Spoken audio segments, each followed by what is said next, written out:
व्रतों में सबसे श्रेष्ठ व्रत भगवान विष्णु को सबसे प्रिय और अपने वश में करने वाली माधव तिथि आ रही है, जिसे शास्त्रों में भगवती जननी नाम दिया गया है। ये व्रत है निर्जला एकादशी, जिसे भीमसेनी एकादशी के नाम से भी जाना जाता है। भीम द्वारा एकादशी का व्रत रखे जाने की वजह से इसे ये नाम दिया गया है। महाभारत काल यानी द्वापर से जुड़ी है इस व्रत की कथा। आखिर बिना भोजन के एक क्षण भी न रहने वाले कुंती पुत्र भीम को किसके कहने पर रखना पड़ा है निर्जला एकादशी का कठोर व्रत? तो क्या भीम ने रखा ये व्रत? कलयुग में इस व्रत को रखने से क्या होता है? ज्येष्ठ माह में कब रखा जाएगा निर्जला एकादशी का ये व्रत? और क्या है निर्जला एकादशी व्रत के नियम और क्यों एकादशी व्रतों में इसे सबसे श्रेष्ठ माना गया है? ये जानने के लिए बने रहें वीडियो के साथ। अगर आप भी जीवन को सफल बनाने वाले व्रत, उपवासों और भक्तिमय कथा को सुनना चाहते हैं तो त्रिलोक को अभी सब्सक्राइब कर ले। मित्रों, सनातन धर्म में यूं तो कई व्रत और उपवास का विधान है। भगवत गीता में भी भगवान कृष्ण ने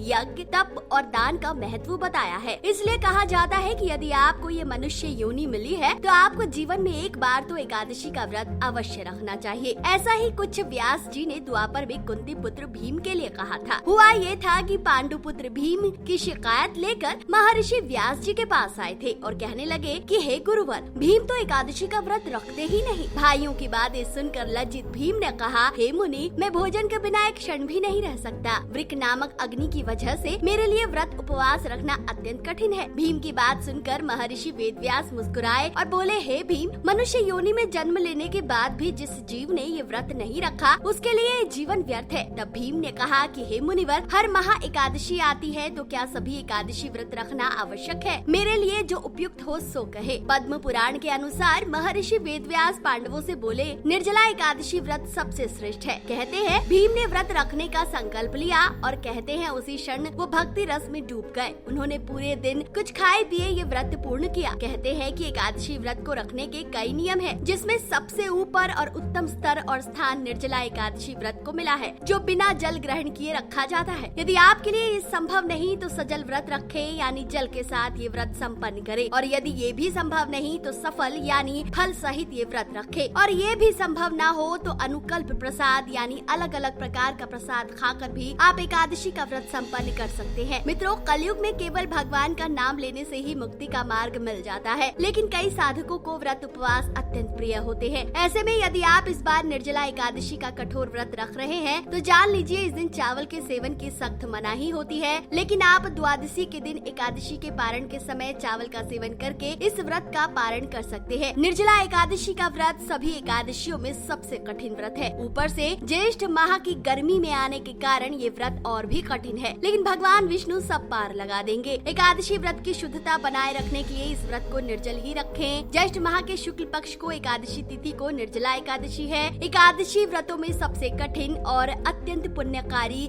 ये व्रत कोई भी रख सकता है, स्त्री हो या पुरुष। मान्यता है कि सुहागिनों महिलाओं द्वारा रखा गया निर्जला एकादशी का ये व्रत पति के लिए भी रखा जाता है, जो हमेशा फलित होता है। इस व्रत को रखने से पति को जीवन में अपार सफलता, यश मिलता है। माना जाता है जो सुहागिनें इस व्रत को बिना पानी पिए पूरा कर लेती हैं, उन्हें कई जन्मों के लिए अखंड सौभाग्यवती होने का वरदान मिलता है। ज्योतिष के अनुसार निर्जला एकादशी का व्रत आप संकल्प उठाकर रखें कि आप ये व्रत किस इच्छा से रख रहे हैं। चलिए बिना देरी किए जान लेते हैं कि कब है निर्जला एकादशी, कब है शुभ मुहूर्त और क्या है पूजा विधि। पहले जान ले कि ज्येष्ठ माह के शुक्ल पक्ष की एकादशी तिथि का शुभारंभ कब हो रहा है। मित्रों, 30 मई दिन मंगलवार को दोपहर 1:07 पर ज्येष्ठ माह के शुक्ल पक्ष का प्रारंभ हो रहा है और 31 मई दिन बुधवार को दोपहर 1:45 पर समापन हो जाएगा। शास्त्रों में उदया तिथि के अनुसार निर्जला एकादशी का व्रत 31 मई को रखा जाएगा। अब जान ले कब है निर्जला एकादशी का शुभ मुहूर्त। 31 मई के दिन सुबह 5:24 से सुबह 6 बजे तक सर्वार्थ सिद्ध योग रहेगा। ऐसे में निर्जला एकादशी के दिन पूजा के लिए शुभ मुहूर्त सुबह 5 बजे से 6 बजे तक रहने वाला है। इसके अलावा दूसरा पूजा मुहूर्त सुबह 7:45 से 9:27 तक रहेगा। निर्जला एकादशी व्रत का पारण अगले दिन यानी 1 जून दिन गुरुवार को किया जाएगा। सुबह 5:24 से 8:10 के बीच व्रत पारण करना उत्तम रहेगा। निर्जला एकादशी पूजा विधि। सबसे पहले ब्रह्म मुहूर्त में उठकर स्नान कर साफ वस्त्र धारण करें। भगवान विष्णु का ध्यान करते हुए निर्जला एकादशी के व्रत का संकल्प लें। घर के मंदिर के सामने आसन बिछाकर बैठ जाएं। भगवान विष्णु के चित्र या मूर्ति को चौकी पर स्थापित करें। गंगा जल से शुद्ध करें, फिर उस पर पीले रंग का कपड़ा बिछाएं। भगवान विष्णु को स्नान कराए, उन्हें नए वस्त्र धारण कराए, फिर पीले रंग के फूल और माला चढ़ाए। भगवान विष्णु को चंदन लगाए, अक्षत चढ़ाए और धूप दीप जलाए। भगवान विष्णु को भोग लगाए और तुलसी दल अवश्य डाले,